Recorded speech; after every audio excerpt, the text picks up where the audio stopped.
우리가 사사기 말씀을 읽었습니다.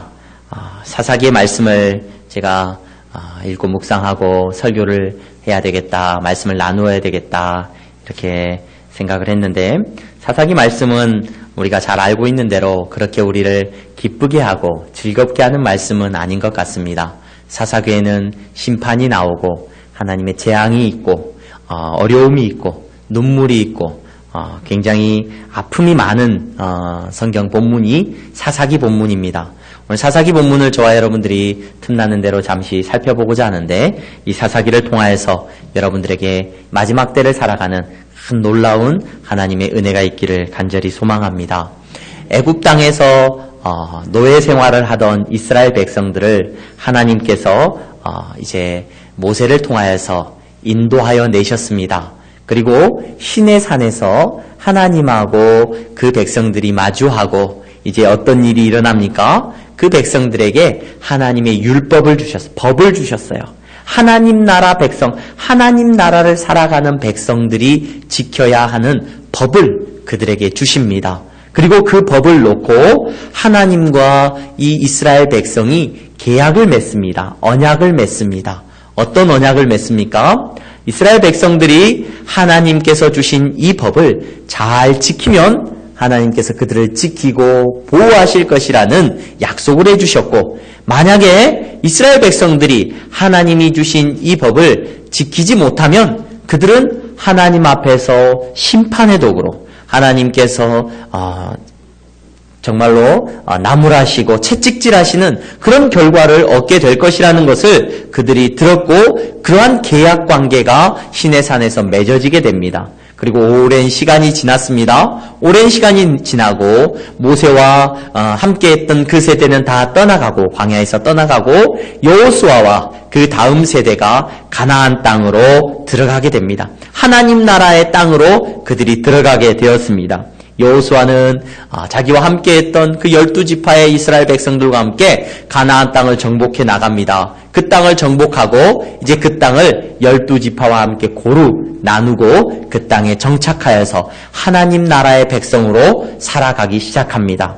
여호수아와 함께했던 그 많은 사람들은 하나님을 경험했고 하나님의 살아계심을 알았고 하나님이 베풀어 주신 은혜를 알았습니다. 그래서 그 땅에서 하나님 나라의 백성으로 살기 위하여서 애쓰고 힘썼다는 것을 우리는 잘 압니다. 그래서 하나님 앞에만 예배했고 하나님을 잘 섬겼어요. 오늘 우리가 읽은 그 본문의 내용에는 이렇게 기록됩니다. 백성이 여호수아가 사는 날 동안과 여호수아 뒤에 생존한 장로들, 곧 여호와께서 이스라엘을 위하여 행하신 모든 큰 일을 본 자들이 사는 날 동안에, 그러니까 여호수아와 장로들이 살았던 그 세대의 사람들은 하나님을, 여호와를 섬겼더라, 이렇게 기록하고 있습니다. 그리고 이제 사사기가 시작되고 있는데 우리는 사사기의 안타까움을 잘 알고 있습니다. 사사기 시대의 안타까움을 누구보다도 우리는 자주 들어서 알고 있습니다. 그때까지는 문제가 없었는데 여호수아와 그 시대의 사람들이 살았던, 하나님을 알았던 그 시대 사람들은 문제가 없었는데 그 다음 세대가 이제 일어난 거예요. 그 다음 세대에 대해서 오늘 10절 말씀은 이렇게 말을 하고 있습니다. 그 세대의 사람도 다 그 조상들에게로 돌아갔고 그 후에 일어난 다른 세대는 여호와를 알지 못하며 여호와께서 이스라엘을 위하여 행하신 일도 알지 못하였더라. 여러분, 이 본문 말씀을 읽으면서 우리는 어떤 생각을 하게 됩니까? 문제가 일어날 것을 우리는 예견하게 됩니다. 하나님을 알고 여호와를 알았던 세대는 하나님을 잘 섬겼는데 이제 그 다음 세대가 일어났는데 그 다음 세대는 다른 세대라고 말을 하고 있어요. 그들은 여호와 하나님을 알지 못하는 세대였다, 이렇게 말하고 있는 것을 저희들이 보게 됩니다.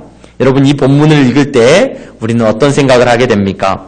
이 본문에 관련한 여러 많은 설교들을 들을 때 그 설교의 주제가 우리의 다음 세대를 대한 우리의 책임에 대한 설교임을 살펴볼 수 있었어요. 많은 설교집들을 살펴보고 여러 설교들을 제가 들어본 결과는 이 본문이 나올 때마다 다음 세대, 우리의 다음 세대가 믿음의 세대가 돼야 될 것인데 우리의 책임이 어떠한가에 대해서 이야기하면서 우리의 다음 세대, 우리는 이렇게 하나님을 알고 예배하고 있는데 우리의 다음 세대가 정말로 하나님 앞에 신령과 진정으로 예배드릴 수 있는 세대가 되어야 할 텐데 하는 걱정과 염려와 함께 격려의 메시지들을 많이 들을 수가 있었습니다. 여러분, 당연히 우리는 믿음의 선배로서 또 우리의 다음 세대를 걱정하고 또 그렇게 우리의 다음 세대가 하나님 앞에 예배하는 세대로 세워지기를 위하여 기도하며 준비해야 될 겁니다. 우리가 당연히 살펴야 하는 주제입니다. 우리의 다음 세대를 믿음으로 양육하여서 여호와를 하나님을 알지 못하는 세대가 되지 않도록 우리는 최선을 다해야 될 줄로 압니다. 그런데 저는 이 본문을 읽으면서 먼저 우리 다음 세대를 이야기하기 전에 우리 자신에 대해서 물어보고 싶습니다. 여러분, 나는 여호와를 아는 세대인가? 우리는 하나님 여호와를 알고 있는 사람들인가? 우리 스스로에게 먼저 물어보고 싶습니다. 나는 여호와를 알고 있는데 우리의 다음 세대는 나는 하나님을 잘 알아요. 나는 하나님을 잘 알아서 하나님께 예배하고 하나님을 잘 섬기고 있는데 내 다음 세대는 하나님을 잘 알지 못하는 것 같아서 그들에게 권면하고 그들이 믿음 안에 세워지기를 기도한다면 여러분, 그건 긍정적인 일일 줄로 압니다. 그런데 내가 여호와를 알지 못하는 세대라면, 내가 하나님을 알지 못하고 있다라면 여러분, 문제는 좀 달라지는 것 같습니다. 여러분, 우리는 나이를 먹을 만큼 먹었기 때문에 우리는 여호와를 잘 알고 있습니까? 나는 지금까지 신앙생활을 오랫동안 했기 때문에 하나님을 잘 알고 하나님의 뜻대로 잘 살아가고 있는 사람입니까? 우리는 하나님을 잘 섬기고 있는데 우리의 다음 세대는 하나님을 잘 섬기지 못할까 염려하고 계십니까? 이 시간에 우리는 우리의 다음 세대를 이야기하기 전에 나를 돌아볼 수 있는 시간이 될 수 있기를 바랍니다. 내가 하나님을 알고 있는가? 내가 여호와를 알고 있는 세대인가? 물어볼 수 있는 시간이 될 수 있기를 바랍니다. 사사기를 통하여서 우리는 다음 세대를 걱정하기보다는 먼저 우리의 세대를 걱정해야 될 줄로 압니다. 내가 하나님 앞에 하나님을 알고 그분을 예배하고 있는가? 우리가 나이 들어가고 우리가 쉽게 연륜이 깊어짐에 따라서 우리가 점차로 틀리지 않는 사람이 된다라고 착각할 때가 얼마나 많은지 모르겠습니다. 우리가 맞다는 것을 연관지어서 어떻게 생각합니까? 내가 나이가 많으니까 당연히 틀리지 않을 거라고 생각할 때가 얼마나 많은지 모릅니다. 나이 들어갈수록 서로 대화가 잘 돼야 되는데 대화가 안 돼요. 서로 딴 이야기를 하고 있는 것을 발견할 때가 얼마나 많은지 모릅니다. 저희 큰딸이 할아버지하고 전화통화를 자주 합니다. 저희들도 집에서 고향에서 부모님에게 전화가 오면 저희가 받는 것보다 저희 자녀들과 통화하는 걸 더 기뻐하셔요. 근데 저희 큰딸은 할아버지하고 통화를 하고 나면 한참 웃어요, 항상. 그리고 무슨 일이 있으면 할아버지에게 전화를 안 드리고 할머니에게 전화를 해요. 할머니 이런 일이 있으니까요. 이렇게 해주세요 하고 전화를 해요. 그리고 할아버지에게는 늘 오는 전화를 받고 한참이 지난 다음에 저한테 막 웃으면서 이야기를 합니다. 아빠, 할아버지는 웃긴 것 같아. 왜? 할아버지는 전화를 하면 10분을 전화를 하면 누가 10분 동안 얘기를 해요? 네, 할아버지가 10분 동안 이야기를 하셔요. 대화가 오고 가는 게 아니라 할아버지는 저희 딸이 이야기하는 것을 한참을 듣고 이해하기보다는 본인의 이야기, 무슨 이야기가 딱 던져지면 본인의 이야기를 계속 이야기 들려주셔요. 이렇게 해라, 이렇게 해야 된다, 엄마한테도 이렇게 하고, 이렇게 학교 생활해라, 이렇게 해라, 이야기를 하시는 거예요. 그러니까 한참을 듣고 있다가 저희 딸이 이야기를 끊고 할아버지는 할아버지 얘기만 신나게 하시고, 네. 그리고 자기가 무슨 말을 하면 잘 못 알아듣는 거예요. 맞아요. 우리가 다음 세대하고 통화를 할 때 잘 못 알아듣는 경우가 있습니다. 대화가 무슨 얘기를 하는지 잘 모를 때가 있어요. 여러분, 그래서 전화를 끊고 나면 대화가 서로 안 되기 때문에 무슨 일이 있으면 할머니는 그래도 이제 대화를 들어주고 대화가 되니까 할머니하고는 통화를 자주 하려고 하는 걸 보게 됩니다. 여러분, 지혜로운 사람, 하나님께서는 우리가 나이를 먹어가고 또 이렇게 연륜이 깊어질수록 우리를 지혜로운 사람으로 세우기를 원하십니다. 지혜로운 사람은 어떤 사람이냐면 틀리지 않고 모든 걸 다 아는 척척박사, 만물박사가 되는 사람이 지혜로운 사람이 아닌 줄로 압니다. 여러분, 똑똑하고 모르는 것이 없는 사람이 지혜로운 사람이 아니라 하나님 안에서 지혜로운 사람은 들어줄 수 있는 사람이 지혜로운 사람인 줄로 믿습니다. 또 내가 틀릴 수 있다는 것을 알고 있는 사람이 지혜로운 사람이에요.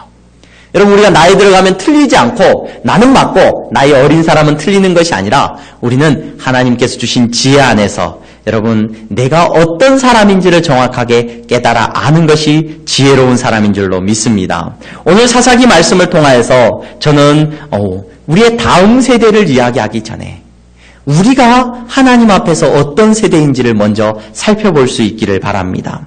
오늘 하나님을 알고 여호와를 알고 있는 세대인지 우리 자신이 그렇지 않은지 우리 자신을 바라보면서 우리 다음 세대를 바라보면서 버릇없다. 우리 다음 세대가 참 소망이 없다. 요즘 젊은 애들은 하면서 이야기하기 전에 고민하기 전에 내 자신이 하나님을 정확하게 알고 있는지를 먼저 물어볼 수 있는 시간이 될 수 있기를 바랍니다. 여러분, 하나님을 아는 것은 무엇보다도 중요합니다. 왜 그렇습니까? 하나님을 아는 세대는 자연스럽게 하나님 앞에 예배하고 하나님을 섬기는 세대가 됩니다. 그런데 하나님을 알지 못하는, 오늘 우리가 읽은 10절까지의 말씀을 보면 하나님을 알지 못했던 세대는 11절 이후부터 이제 나옵니다. 어떠한 모습을 그들이 보입니까? 그들은 하나님을 섬기지 못하는 세대가 됩니다. 우상을 숭배하고 우상 앞에 절하고 우상 앞에 나아가는 세대가 되고 마는 것을 저희들이 보게 됩니다. 그래서 중요한 문제가 뭐냐? 하나님을 아는 것, 여호와를 아는 것, 너무나도 중요한 주제가 되고 맙니다. 여러분, 하나님을 안다는 것, 우리가 하나님을 아는 세대가 되어야 된다는 것, 이 주제만큼 중요한 주제가 없는 것 같아요. 구소련에 굉장히 유명한 작가가 한 명 있어요. 솔제니친이라는 유명한 작가가 있는데, 그 작가는 러시아에 대해, 소련에 대해서 평가하면서 소련이 왜 이 지경까지 이르렀는지에 대해서 쓴 글에 보면은 하나님을 알지 못했기 때문이다. 하나님을 알지 못했기 때문이다. 모든 문제의 답을 솔제니친은 그렇게 적고 있는 것을 보게 됩니다. 여러분, 하나님을 아는 것이 무엇보다도 중요합니다. 저는 이 시간에 저와 여러분들이 우리의 세대가 하나님을 정확하게 알고 있는지 사사기의 말씀을 통하여서 잠시 이야기를 나누고자 합니다. 여러분, 누군가를 안다라고 말을 할 때 성경에서 안다라고 하는 표현에 대해서 혹시 들어보신 분들도 있을지 모르겠어요. 한동안 한국 교회에 이 하나님을 아는 것이라는 주제를 가지고 설교하셨던 목사님들이 굉장히 많으셔요. 그래서 여러분 한 번쯤은 들어보셨을지도 모르겠습니다. 하나님을 안다는 것은 뭐냐? 그냥 단순히 내가 아는 것, 피상적으로 아는 것을 말하지 않는다. 하나님을 안다는 것은 깊게 경험하고 그분을 깊게 체험하고 그분과의 깊은 관계 속에서 하나님을 깊게 아는 것이다. 맞습니다. 히브리어의 동사 가운데 히브리어는 이 안다라는 표현을 두 가지로 나눠서 사용하고 있어요. 내가 누군가를 안다라고 말할 때도 두 가지 단어가 있어요. 하나는 마키르라는 단어가 있고 하나는 야다라는 단어가 있어요. 마키르라는 단어는 제가 유명한 배우 누구를 안다라고 말을 해요. 근데 그 배우는 저를 알아요, 몰라요? 예. 그 배우는 저를 모르는 거예요. 근데 저는 그 배우를 알아요, 몰라요? TV를 보고 영화를 보고 해서 안다는 거예요. 그럴 때 사용하면서 안다라고 쓸 때는 마키르라는 단어를 씁니다. 하지만 내가 누군가를 깊게 안다라고 말을 할 때, 그래서 제가 처음에는 이 히브리어를 잘 못 쓸 때 안다라는 단어를 마키르라는 단어를 모르고 야다라는 단어만 알았을 때는 내가 누구 알아? 너 그 사람 아니? 라고 물어봤을 때 내가 그 사람 알아 라는 표현을 야다라고 썼어요. 그랬더니 깜짝 놀라는 거예요. 굉장히 의심의 눈초리로 저를 쳐다보는 거예요. 왜냐하면 이 야다라고 하는 동사는 굉장히 남녀 관계를 의미하는 동사이기도 하고 깊은 관계, 내가 누구를 알아 그러면은 그냥 아는 게 아니에요. 매우 깊은 관계에 있다는 걸 말하고 있는 동사예요.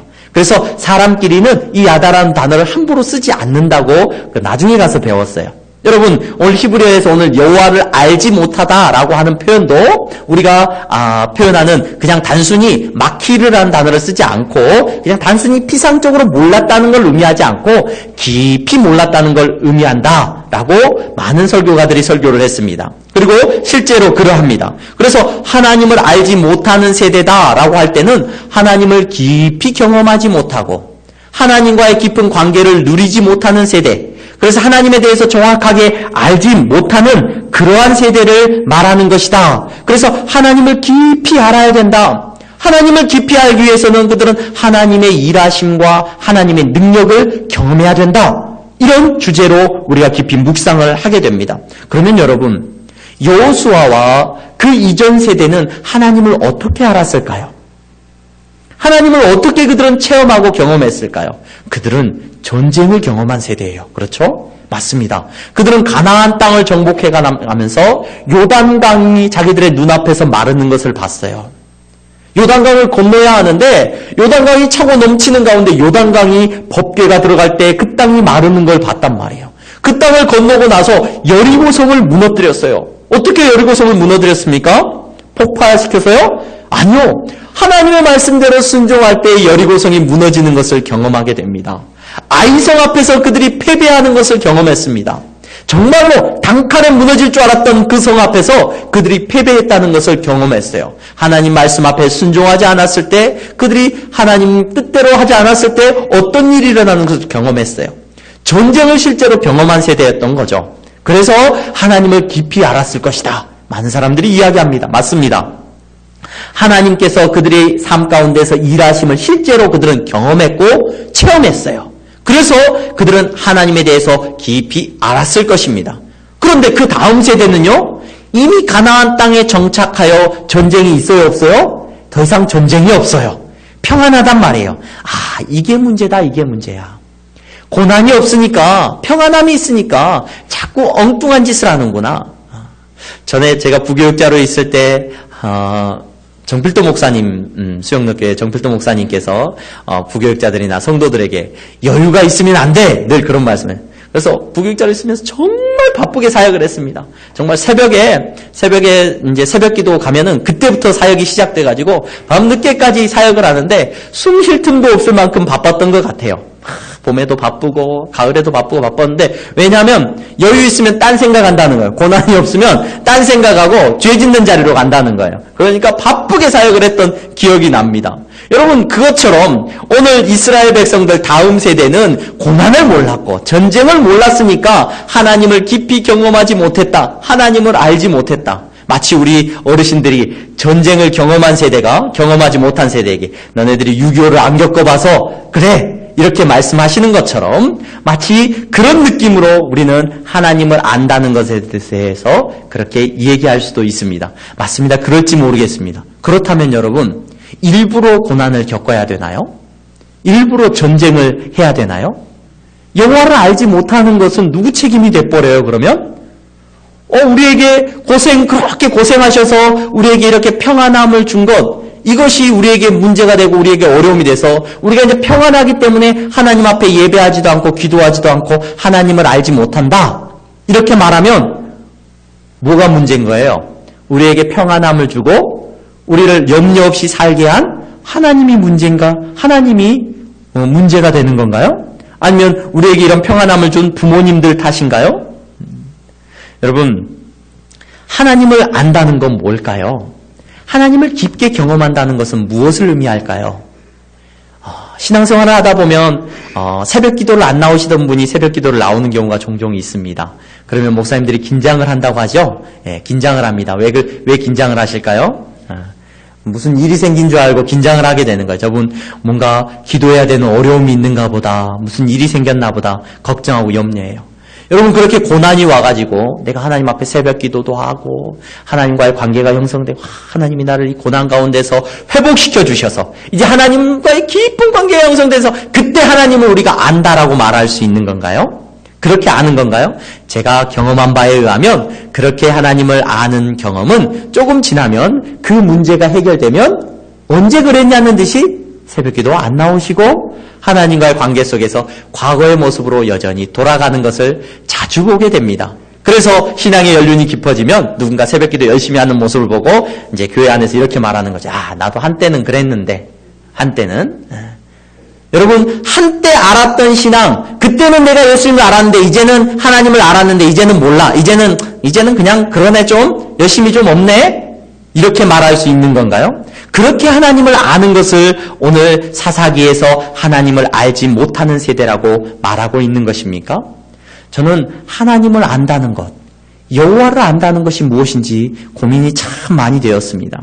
제가 신학교 다닐 때 구약 신학을 가르치셨던 김지창 교수님이라는 교수님이 계신데 그분이 쓴 사사기에 관련된 유명한 책이 한 권 있습니다. 엔샬롬 교양곡이라는 책이 있는데 그 책에는 다른 것들을 이야기하기 전에 이렇게 말을 합니다. 그 당시에 이스라엘 백성들이 하나님을 몰랐을까?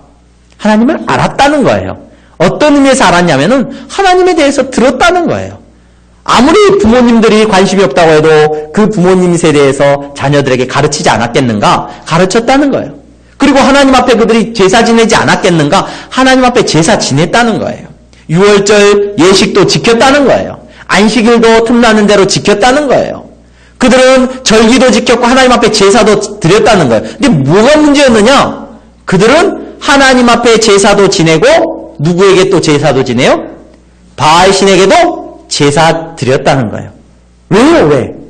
그 이유에 대해서 본문은 하나님을 알지 못했기 때문이라고 말하고 있다는 거예요. 여러분, 저는 이 부분에 대해서 의문이 많이 생겼습니다. 그러면 도대체 하나님을 아는 건 뭐냐? 우리가 신앙생활하면서 예배도 드리고 헌금도 드리고 주일마다 와서 예배에 참석도 하는데 우리 세대를 향하여서 나를 향하여서 하나님을 알지 못한다고 하면 어떻게 하냐는 거예요. 과거에 하나님을 경험하기도 했고 하나님께서 나를 사랑하신다는 거 알아요. 뭐 그걸 말하는 게 아닌 것 같다는 느낌을 자꾸 받게 됩니다. 이스라엘 백성들은 하나님을 알지 못했다라고 말을 하고 있는데 뭘 알지 못했다는 걸까? 저는 이 주제를 가지고 고민하다가 다시 사사기라는 제목을 보고 깜짝 놀랐습니다. 아, 내가 뭔가 잘못 생각하고 있었던 게 있구나. 여러분, 이스라엘 백성들이 알지 못했던 건 뭐냐? 하나님을 알지 못했다라고 할 때 하나님을 알지 못했다는 것이 무엇을 의미하느냐? 여러분 기억하시기 바랍니다. 하나님의 법을 알지 못했다는 겁니다. 하나님의 율법을 알지 못했다는 거예요. 이게 무슨 말입니까? 하나님께서 이스라엘 백성들에게 레위기, 신명기, 출애굽기에 보면은 계속해서 하나님 나라의 백성으로 살아가야 하는 법을 그들에게 말씀해 주셨어요. 하나님 나라의 백성은 아침에 일어나서 먹고 마시고 옷 입고 생활하는 모든 것에 대해서 세세한 법을 기준을 그들에게 주셨어요. 그런데 어떠한 이유에서인지 그들은 그 법을 묵상하고 하나님의 말씀을 묵상하고 그 하나님이 가르쳐 주신 뜻대로 살아가는 것을 내려놓고 삶이 분주해서 농사 짓기 위해서였는지 삶이 분주해서 자녀 키우기 위해서 바빴는지 돈 벌기 위해서 바빴는지 그들은 거기에 대해서는 잠시 귀를 닫아놓고 습관처럼 제사도 드리고 습관처럼 예배도 했지만 그들은 하나님이 말씀하신 그 법을 내려놓았다는 거예요. 거기에 대해서는 관심을 두지 않았다는 거예요.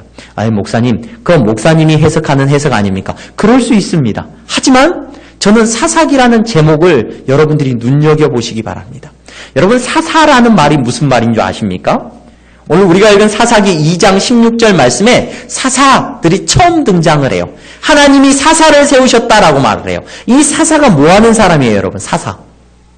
사사는 우리말에 잘 쓰지 않는 표현이에요. 성경에만 나오는 표현이에요. 사사는 뭐 하는 사람이에요?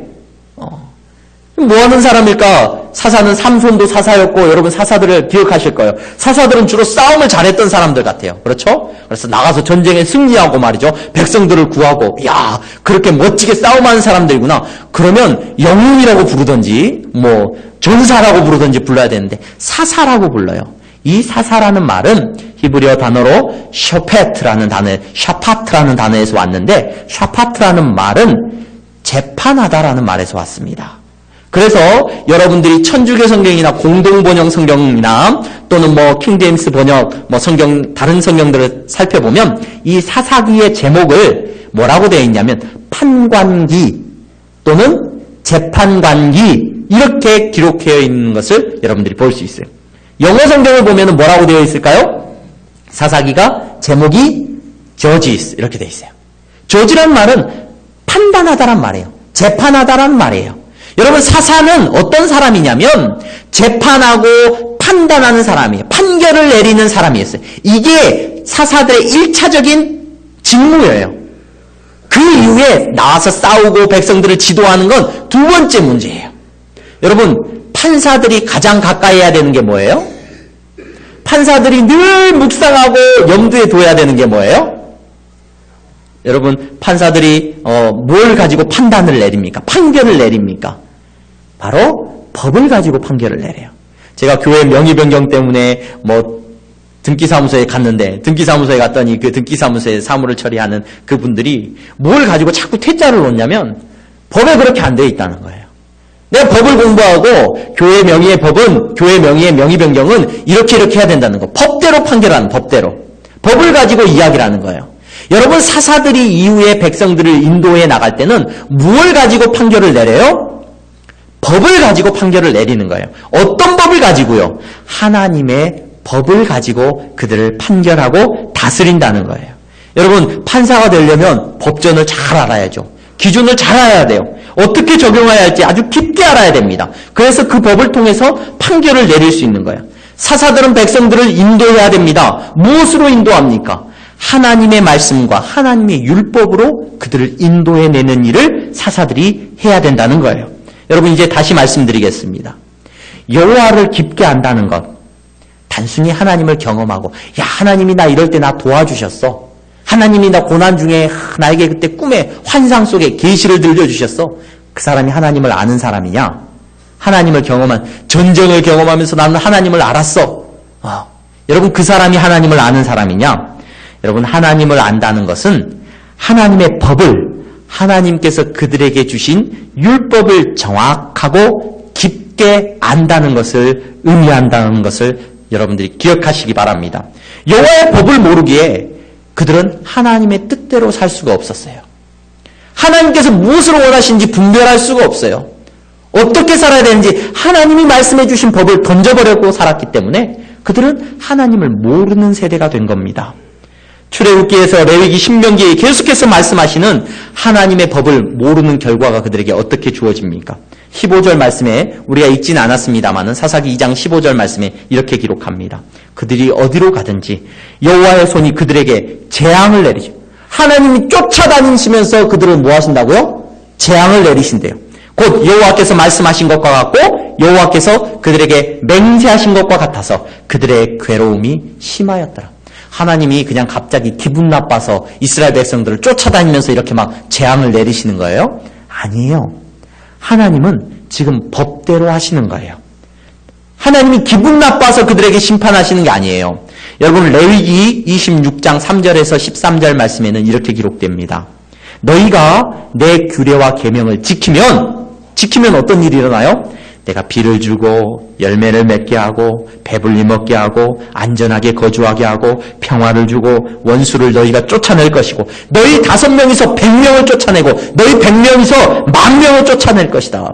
너희가 번성할 것이다. 이렇게 약속해 주셨어요. 이게 하나님이 주신 법의 내용이에요.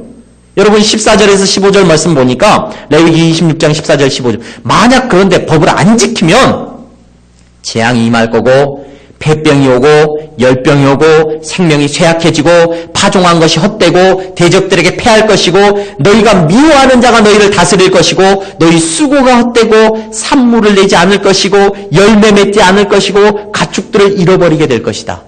이것이 하나님께서 그들에게 약속하신 거예요. 신명기에는 어떤 내용이 기록됩니까?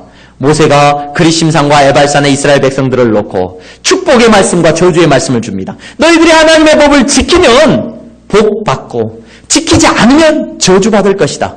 강력하게 전하고 있습니다. 여러분, 하나님을 알지 못하는 것 다시 말씀드리겠습니다. 하나님을 깊게 알지 못하겠습니다. 그들이 깊게 알지 못했습니다. 왜요? 그들의 삶이 분주했기 때문이지 어떤 이유였든지 그들은 하나님의 법을 알지 못했고 알려고 하지도 않았습니다. 하나님의 법대로 살려고 하지 않았고 자기 마음대로 살았습니다. 그 결과 그들은 하나님이 말씀하신 대로 심판받고 저주받는 것을 보게 됩니다. 오늘을 살아가시는 여러분, 우리는 하나님을 알고 있습니까? 우리의 다음 세대를 이야기하기 전에 우리 자신이 하나님을 알고 있는 세대입니까? 그분을 깊게 알고 계십니까? 그분의 뜻과 법을 알기 위해서 여러분 몸부림치고 계십니까? 삶의 분주함 때문에 그건 목사님이나 연구하세요. 내 삶이 분주하고 어렵기 때문에 말씀을 하나님의 뜻을 아는 것, 하나님의 뜻대로 살아가기 위해서 몸부림치는 것, 그거는 교회에 다니시는, 오래 다니신 우리 장로님들이나 하시는 일이죠. 혹시 이렇게 생각하고 있지는 않습니까? 여러분, 예배도 드리고 헌금도 드리고 신앙생활도 하고 있지만 내 삶에 매일을 살아가는 내 삶은 그냥 내 뜻대로, 내 마음대로 살아가면서 하나님 앞에 복받기를 우리가 구하고 있지는 않습니까? 여러분, 우리의 세대가 하나님의 뜻을 아는 세대가 되기를 원합니다. 저와 여러분들이 하나님을 정확하게 아는 세대가 되기를 원합니다. 하나님께서 무엇을 기뻐하시는지 알고 있기를 바랍니다. 로마서 12장 2절 말씀에는 사도 바울이 그 마지막 때를 향하여서, 마지막 때 성도들을 향하여서 이렇게 말을 하고 있습니다. 너희는 이 세대를 본받지 말고 오직 마음을 새롭게 함으로 변화를 받아 하나님의 선하시고 기뻐하시고 온전하신 뜻이 무엇인지 분별하도록 하라. 하나님의 뜻을 여러분 분별할 수 있어야 돼요. 하나님의 뜻대로 여러분 판결할 수 있어야 됩니다. 하나님의 뜻대로 여러분 살아가셔야 됩니다. 법을 잘 알 수 있기를 바랍니다. 하나님의 법이 무엇인지 여러분 모른다고 여러분 하나님께서 눈 감아주시지 않아요. 여러분 책임 회피할 수 있지 않습니다. 하나님의 법은 바뀌지 않아요. 그 법을 저와 여러분들이 정확하게 알고 있기를 바랍니다. 그 법이 뭔데요, 목사님? 여러분 성경이 무엇을 말하는지 여러분 일주일 내내 내 마음대로 살다가 주일날 한 번 와서 습관처럼 예배드리고 돌아가는 여러분들에게 어쩌면 내 마음대로 살아가는 삶이 일상이 되어버린 우리가 하나님을 알지 못하는 세대로 자리하고 있는지 여러분 걱정스럽고 염려스러울 때가 많습니다. 하나님의 법이 무엇입니까? 하나님의 법은 단순합니다. 예수 믿어야 삽니다. 예수 믿어야 삽니다. 이게 하나님의 법이에요. 예수 믿으면 예수 믿는 대로 사시기 바랍니다. 이게 하나님께서 우리에게 말씀하신 법이에요. 예수님 믿는 건 믿는 거고 예수님 믿는 건 내가 그건 둘째 문제고 그건 교회 가서 예배 드릴 때나 잠깐 하는 얘기고 예수님 믿는 대로 사는 거 이거는 던져버리고 그것이 무엇인지 예수님은 계속해서 매 순간순간 너희가 이렇게 살기를 원한다라고 우리에게 들려주고 계시는데 그거는 귀 닫아버리고 내 뜻대로 내 마음대로 우리가 살아간다면 어쩌면 우리가 하나님을 알지 못하는 세대일지도 모른다는 것 여러분 기억하시기 바랍니다. 에베소서 5장 15절에서 21절 말씀에 이렇게 기록되고 있습니다. 그런즉 너희가 어떻게 행할지를 자세히 주의하여 지혜 없는 자 같이 하지 말고 오직 지혜 있는 자 같이 하여 세월을 아끼라. 때가 악하니라. 어리석은 자가 되지 말고 오직 주의 뜻이 무엇인지 이해하라. 술 취하지 말라. 이는 방탕한 것이니 오직 성령 충만함 받으라. 난 술 안 마셨으니까. 여러분 술 안 마시는 걸로 된 게 아니라 뭐 충만함 받아야 된다고요? 성령 충만 받으셔야 됩니다. 난 술 안 취했으니까 괜찮아. 뭐하고 똑같냐면요. 나는 학생이 공부를 열심히 해야 되는데 난 나쁜 짓 안 했으니까 공부 안 해도 괜찮아. 네. 여러분 성령 충만함이 결과입니다. 술 취하지 않는 것 정도가 아니라 성령 충만해야 됩니다. 술 취하지 않아도 돈에 취하고요, 쾌락에 취하고요, 내 욕심에 취하고요, 내 자존심에 취해가지고 성령 충만하지 않을 때가 얼마나 많은지 모르겠습니다. 여러분 시와 찬송가, 여러분들의 입술에서 나와야 되는 고백입니다. 시와 찬송가 신령한 노래들로 서로 화답하라는 거예요. 시와 찬송과 노래로 화답하라는 겁니다. 서로 대화하는 대화 속에 시와 찬송과 신령한 하나님의 노래들로 서로 이야기하라는 겁니다. 너의 마음으로 주께 노래하라는 거예요. 찬송하고 범사에 늘 우리 주 예수 그리스도의 이름으로 항상 하나님 아버지께 감사하며 그리스도를 경외함으로 피차 복종하라. 이것이 하나님의 뜻이라고 말해주고 있어요. 이렇게 들려줘도 몰라요? 몰라요. 관심 없어요. 어떻게 복종하는지도 관심 없고 어떻게 하나님을 경외하는지도 관심 없어요. 귀를 닫아버려요. 여러분 우리의 다음 세대가 그렇게 되지 않기를 바랍니다. 그러나 우리의 세대가 먼저 그렇게 되지 않았기를 바랍니다. 여호수아가 백성들에게 유언을 남깁니다. 그 유언을 우리가 읽고 말씀을 마치고자 합니다. 보라, 나는 오늘 온 세상이 가는 길로 가려니와 너희의 하나님 여호와께서 너희에게 대하여 말씀하신 모든 선한 말씀이 하나도 틀리지 아니하고 다 너희에게 응하여 그 중에 하나도 어김이 없음을 너희 모든 사람은 마음과 뜻으로 아는 바라. 하나님께서 성경에 기록하신 말씀은요, 하나도 틀림없이 반드시 저와 여러분들에게 이루어집니다. 그 사실을 기억하시고 마지막 때를 지혜롭게 살아가시는 저와 여러분들이 될 수 있기를 주님의 이름으로 축복합니다.